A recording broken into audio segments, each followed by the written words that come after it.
So let me tell you about my experience, okay? 15 years ago, I worked at the shipyard. If you ever worked at a shipyard or you know that drugs are readily accessible, okay? Up until this point, I had only experimented a couple of times with amphetamines. But I was addicted to Lortabs. I was a pain pill man. I was snorting 3 and 4 Roxys a day, hunting Lortabs down just as fast as I could find them, willing to trade anything that I had. Anyhow. Before I knew it, the guy that I knew that was going to the pill mill had got busted, which meant the pills were cut off. But it just so happened that I knew a guy who went to the clinic every day and was selling his strips because he faked or pretended, however you want to word it, to have an opioid addiction so that he could get prescribed the sublingual strips because he realized how valuable they were to anyone who was trying to come off of meth or opioids. So I started buying the strips from him, not knowing, thinking that I was doing myself a good thing and I was going to get off the amphetamines and I was going to start doing this helpful treatment. Before I knew it, I was buying 2 strips a day. Before I knew it, I couldn't quit taking the strips. Before I knew it, I was taking the strips, drinking every day. So I picked up back the drinking to pass the time in between whenever I was hiding out and smoking dope. This is all the truth, man. It doesn't sound good. It's not glorifying God in any way, nor am I trying to embellish my life with sin, but this is the truth. Before I knew it, the guy that I knew that had the strips got fired. They caught him smoking dope in the parking lot. Dude had a pocket full of strips that he was supposed to be using to get clean. When the strips faded and I couldn't get them no more, the sickness that I found myself caught up in was far superior than anything I had ever experienced coming off of the Lortabs or the dope. Stomach cringing, body hurting, fever, running and going, coming and going, coming and going. Laying there freezing to death in a puddle of sweat. Make it make sense. Looking back on that experience that I had, it would be foolish of me to encourage anyone to try and substitute a street drug for a state drug.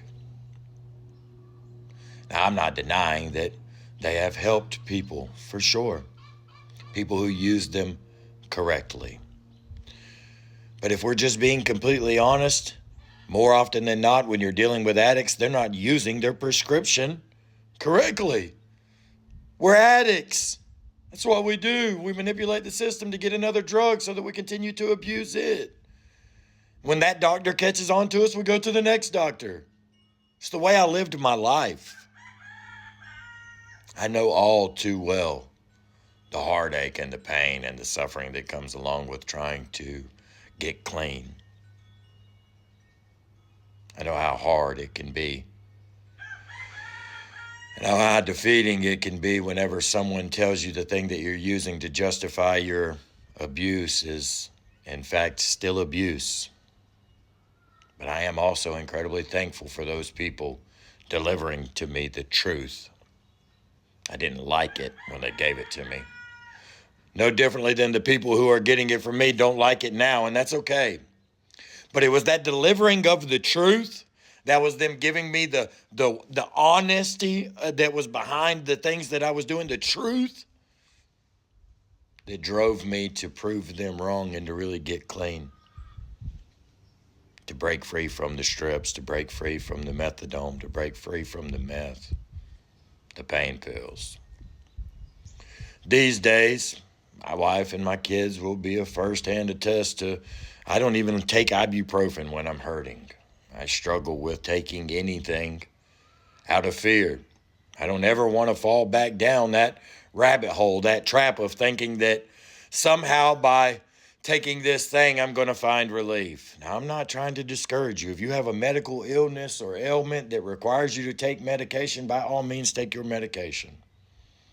But I know for me, it became a habitual act and a frame of mind that I had to have something in order to sleep. I had to have something in order to have the motivation and energy to do the things I needed to do. I had to have something in my free time. And they were all lies of the enemy. See, the devil is really good at lying.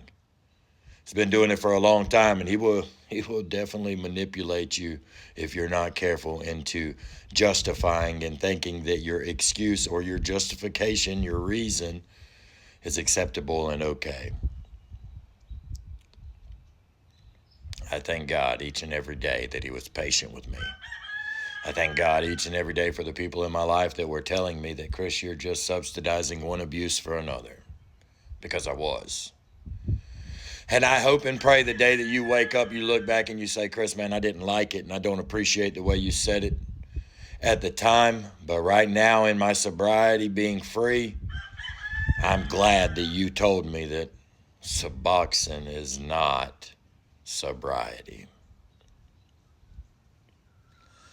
And as for me, I'll continue to pray for each and every person who's struggling in their substance abuse, regardless of what substance it is. I was a whiskey man for a long time. I didn't have a drug of choice, so to speak. I wanted anything that would numb the pain of life. So my sympathy goes out for anyone who is still struggling with substance abuse. I understand. I know what it's like. I've been there. So having said all of that, man, I will continue to pray for each and every one of y'all. I love you guys, man. And I hope and pray that anyone who is struggling with substance abuse right now, that they find the freedom that I found in Christ. I mean it, man. I love you guys. And I'm not saying it again. I hope y'all have a good day.